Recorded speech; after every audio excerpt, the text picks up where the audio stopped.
El emprendimiento es un motor de cambio y desarrollo económico, factores fundamentales para la movilidad social. Fundación Coppel presenta La tajada de pastel. El pastel económico de México no es tan grande como quisiéramos. Y cuando parece crecer, algunos se llevan grandes tajadas, a veces incluso por medios ilegales como la extorsión. Soy Luis de la Calle, autor del libro La economía de la extorsión, donde he explicado a fondo este doloroso, indignante e inconveniente fenómeno que lastra nuestra economía. ¿Cómo evitar que el pastel económico se reparta desigualmente por el chantaje y la extorsión? Soy Marina Gómez Robledo, pertenezco a la generación millennial y busco optimizar mis posibilidades de ahorro y desarrollo económico a partir de mi empleo godín y desde la sociedad civil. En esta cuarta temporada de La tajada del pastel, nos adentramos a uno de los problemas más urgentes y complejos de nuestro país, la extorsión económica.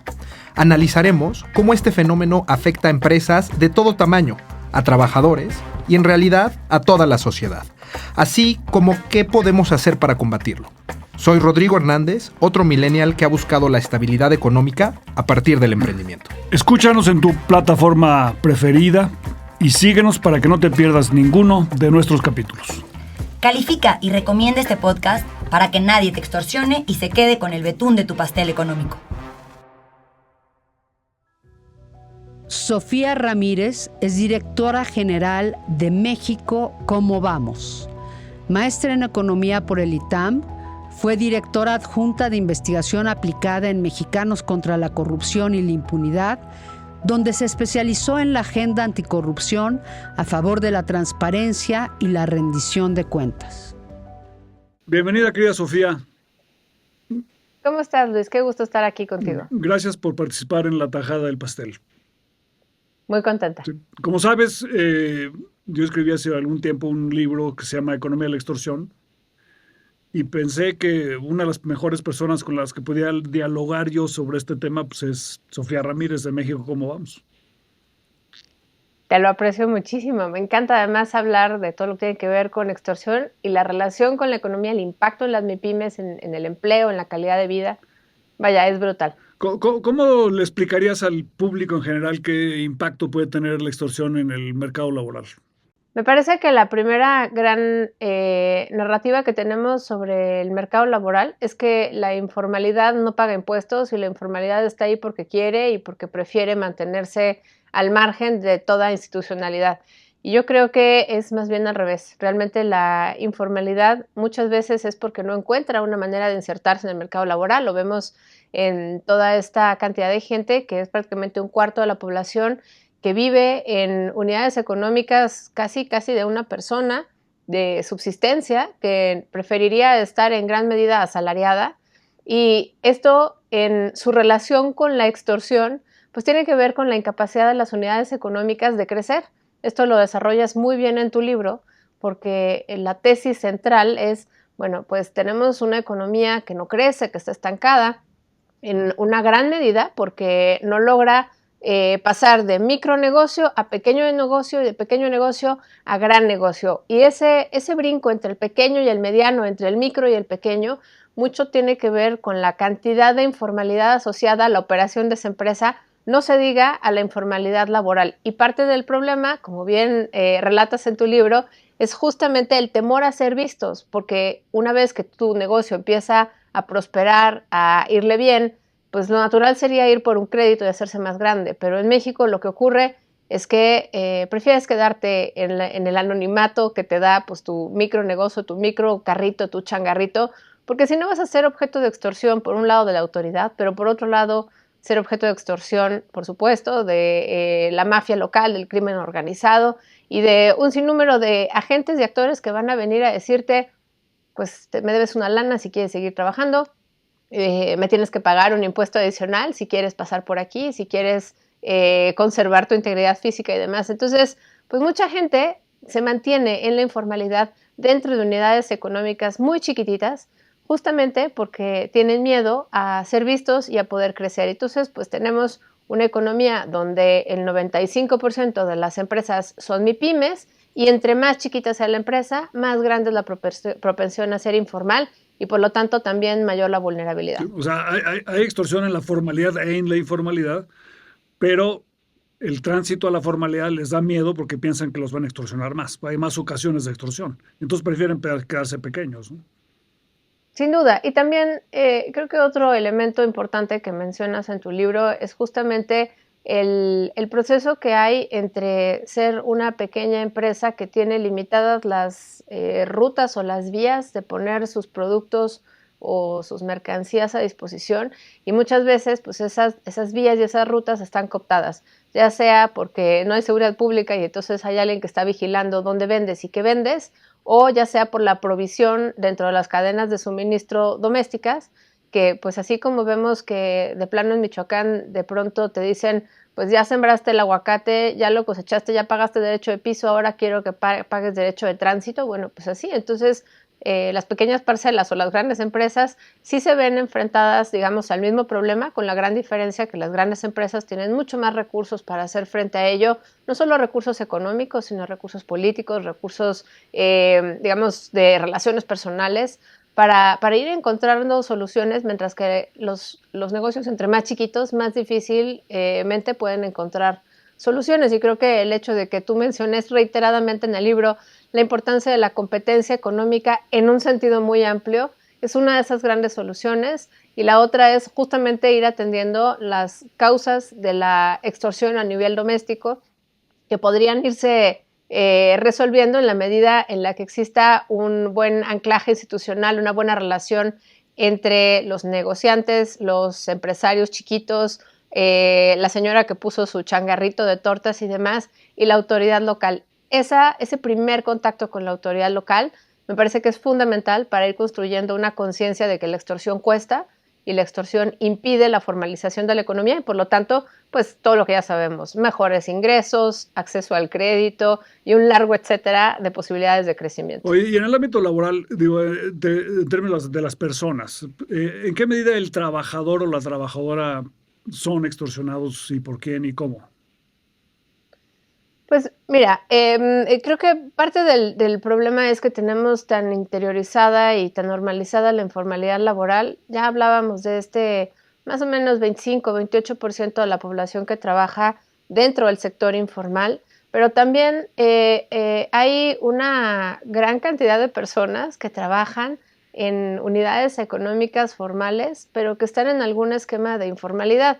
Entonces creo que son problemas diferentes, pero son problemas que, digamos, se pueden atender desde el ángulo de la extorsión con intenciones muy claras. Cuando tú trabajas para el gobierno federal y trabajas por honorarios y haces la simulación de que eres un contratista externo, un proveedor externo, pues de una u otra manera estás siendo extorsionado, porque acabas aceptando condiciones laborales sin seguridad social, por supuesto sin aguinaldo. De pronto te pagan 3 meses y luego otros 3 meses no, pero si quieres que te paguen los siguientes 3 meses no puedes dejar de trabajar.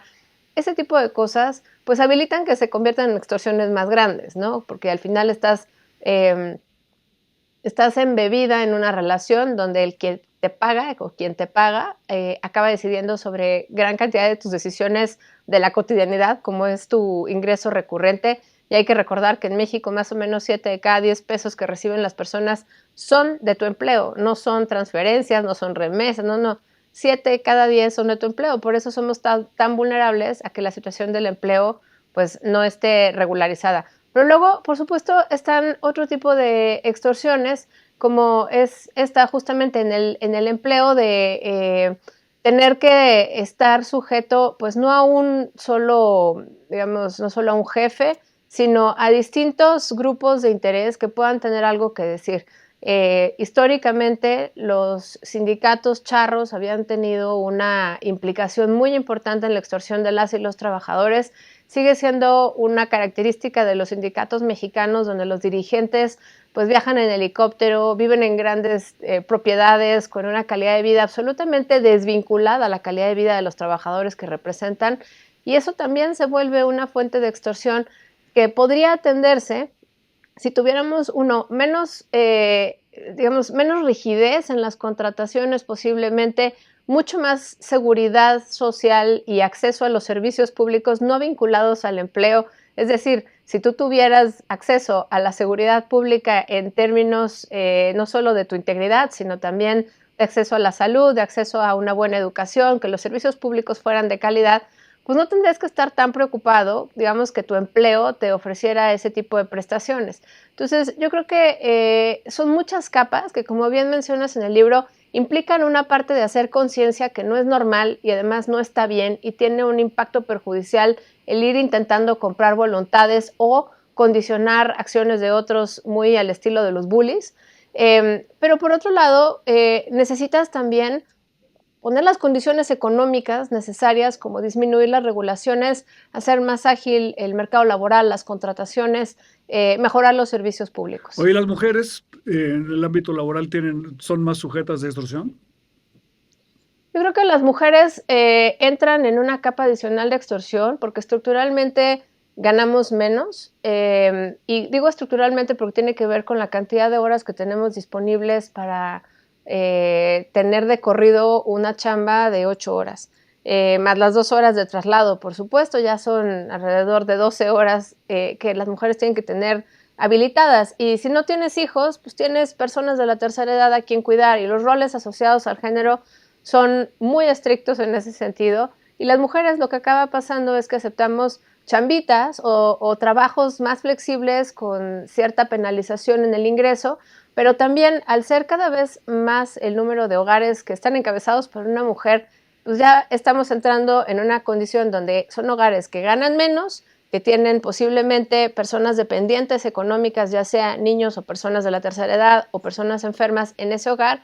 Entonces ya son hogares empobrecidos. Entonces, cuando tú tienes estructuralmente una caracterización de hogares empobrecidos, pues te vuelves mucho más fácil blanco de extorsión, pues en el sentido de si no haces A, B o C, pues posiblemente pierdas tu trabajo, pierdas la promoción, te pongan de patitas en la calle de un día para otro y bueno, pues buena suerte en una demanda laboral que si hubiera consecución en ella muy probablemente ganarían, pero las personas no están pensando en las demandas laborales, sobre todo cuando viven en precariedad, están pensando en sacar el día a día. Última pregunta, Sofía. Si tuvieras que decir del 1 al 10, en términos de la carga hacia México de la extorsión, ¿la pondrías como una de las principales? ¿La darías 1? ¿La darías 10? ¿Dónde pondrías la extorsión como problema nacional? Yo creo que es un problema absolutamente transversal, Luis. Es difícil decir que no está en la posición 1, porque posiblemente en la posición 1 tuviéramos en este momento pues amenazas externas, ¿no? En posición número 2 tendrías la seguridad. Pero la extorsión cabe de manera transversal en todos los espacios donde no hay, por un lado, una autoridad sólida, fuerte, por supuesto, capacidad de regular, capacidad de implementar esa regulación, pero por otro lado, la extorsión cabe en mercados concentrados, donde hay unos poquitos jugadores que son predominantes, ya sea desde el lado de la compra o de la venta, es decir, monopolios o monopsonios. Y creo que ese es un problema, sí de corte económico, pero también de tradición histórica de economía política, que no es fácil de resolver y que además, pues realmente hay mucho en juego, como son los empleos mejor pagados, como son la integración comercial regional. Entonces yo creo que la extorsión es como la humedad, la vamos a encontrar en todos lados y el tema es ir resguardando los espacios, acotando los espacios, impermeabilizando la economía contra la extorsión, pues para que no esté todo lleno de moho y vivamos permanentemente asfixiados por ese moho, sino que sean casos contenidos, casos atendidos. Encantado, Sofía, de estar con nosotros y a impermeabilizar México. Muchas gracias. Ay, te mando un abrazo, Luis, gracias.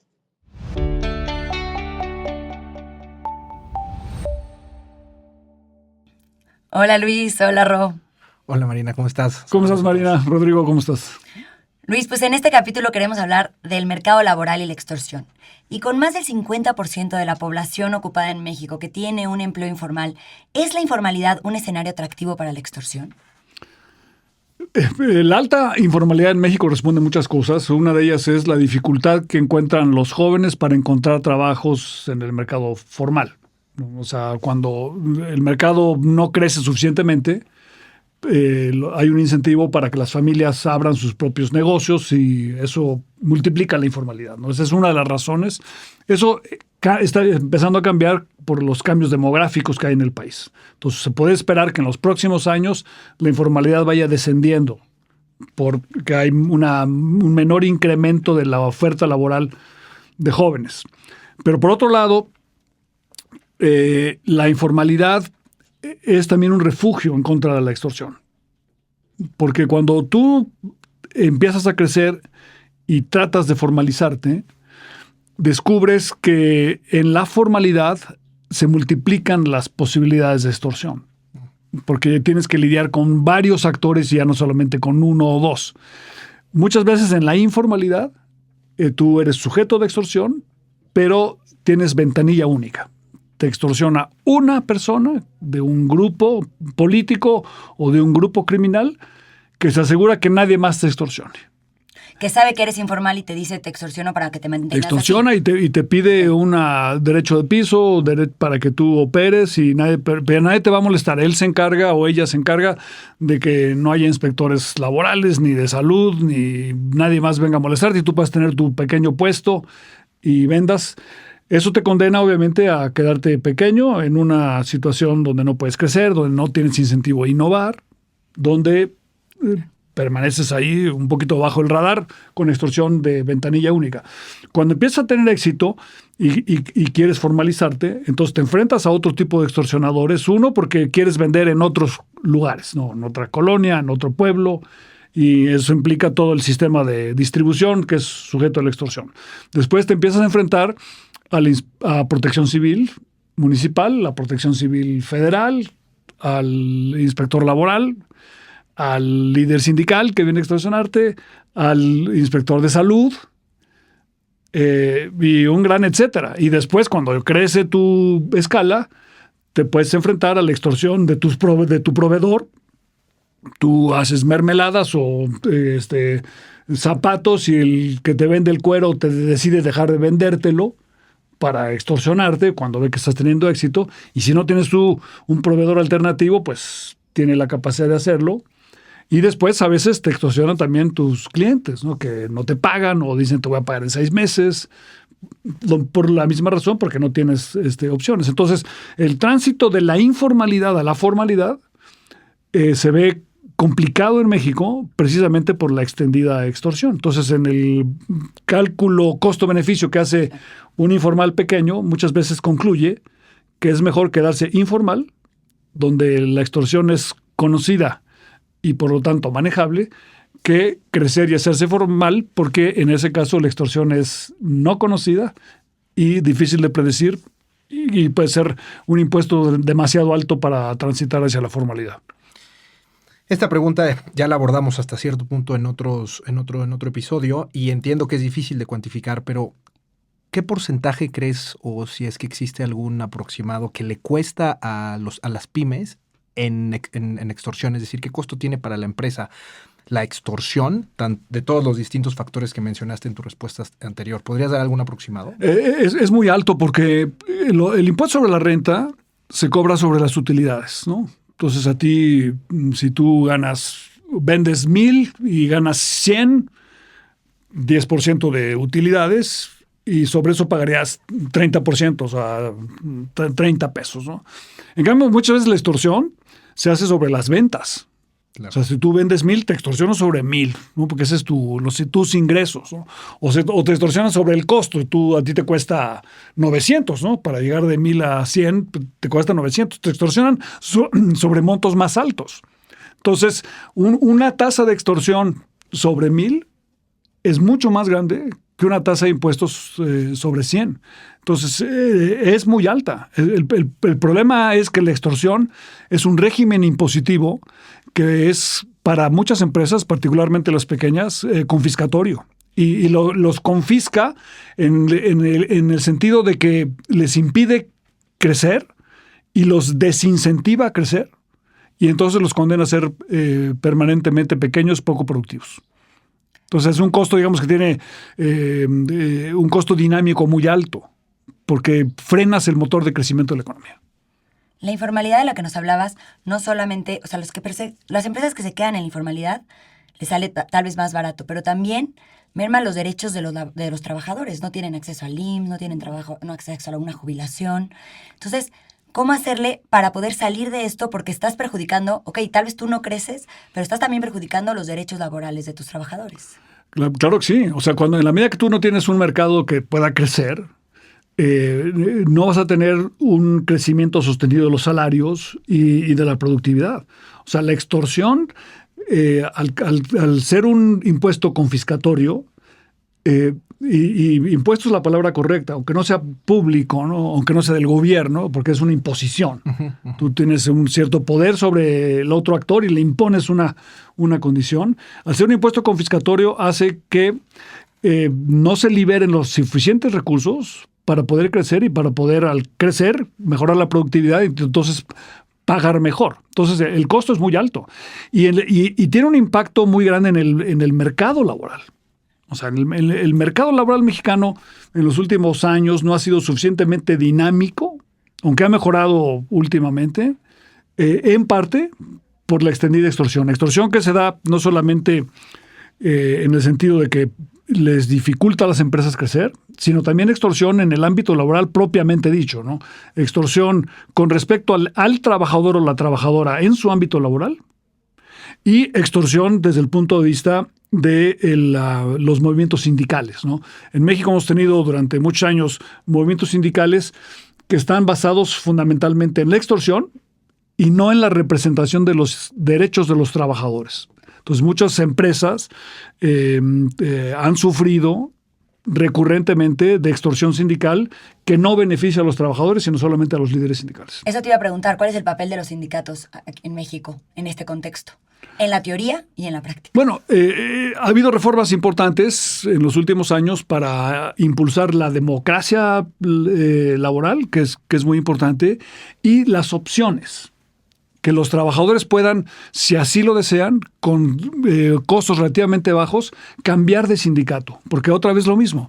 La extorsión se da cuando el líder sindical tiene el poder monopólico. Pero cuando el trabajador o la empresa pueden tener varios sindicatos de los que se puede escoger quién va a representar mejor los derechos del trabajador, entonces las posibilidades de extorsión son menos. Entonces la democracia sindical es parte fundamental para reducir la extorsión sindical que en México históricamente ha sido muy extendida. ¿Y crees que estas reformas han tenido un impacto medible en este momento? No, sí lo han tenido, sobre todo en ciertos sectores. Sí, porque sí se ha progresado en los últimos años. Gracias, por cierto, a la negociación que se hizo con Estados Unidos en el contexto del Tratado México-Estados Unidos-Canadá, a que haya una mayor transparencia y elecciones donde se cuenten los votos correctamente de los trabajadores y que los trabajadores empiecen a tener opciones en el ámbito sindical. ¿Crees que habrá algo de presión de Estados Unidos por profundizar ese tipo de reformas en la siguiente revisión, o es un tema que ya quedó saldado con la negociación pasada? No creo que sea prioritario para el presidente Trump. Ok. Luis, ¿buscamos crecer el pastel en México? ¿O realmente es nada más saber quién se lleva la mayor rebanada y obviamente esto favorece a las élites en el poder y en la economía? Bueno, el espíritu de la tajada del pastel es doble. Uno, el tamaño del pastel, y dos, las rebanadas. Importan ambas cosas, pero hay una cosa todavía más importante. Dependiendo cómo cortes tú las rebanadas, si las cortas bien, el pastel crece. O sea, a mejor reparto, el pastel crece solo. Esa es digamos, la magia la magia de tener una economía donde la justicia en el reparto lleve a un pastel más grande. Gracias por escuchar la 4ª temporada de La Tajada del Pastel. Búscanos en tu plataforma de audio favorita. Más instrucciones sobre cómo hacer la consulta personal, la duda que tienes y en qué organizaciones aliadas puedes verlo. Pero sobre todo, desde una perspectiva intergeneracional. Sigue, califica y comparte La Tajada del Pastel. Buen provecho. Este es un podcast de la colección Pensando un País, producción de Hook Audio.